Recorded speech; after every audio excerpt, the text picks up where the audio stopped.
आज मी तुमच्यासोबत माझ्या दादाच्या हातची मस्त झणझणीत अशी धाबा स्टाईल खिचडी रेसिपी शेअर करणार आहे।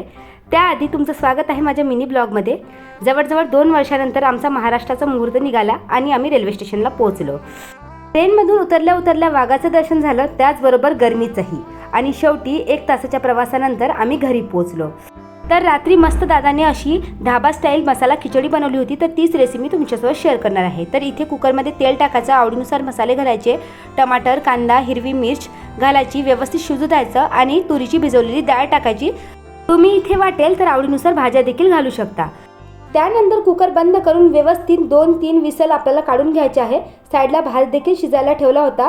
व्यवस्थित भात आणि वरण शिजलं की एकत्र करून घ्यायचं।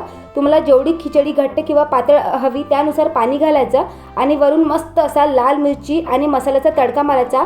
तर मस्त अशी झणझणीत ही खिचडी झाली होती। तुम्ही देखील ही रेसिपी कधी ट्राय केली नसेल तर एकदा नक्की ट्राय करून बघा। मला तर ही रेसिपी खूप आवडली। मी देखील खिचडी बनवते, पण मिक्स करून बनवते, पण या टाईपची खिचडी मी पहिल्यांदाच खाल्ली होती। तर आय होप फ्रेंड्स तुम्हाला रेसिपी आवडली असेल तर व्हिडिओला एक लाईक नक्की करा।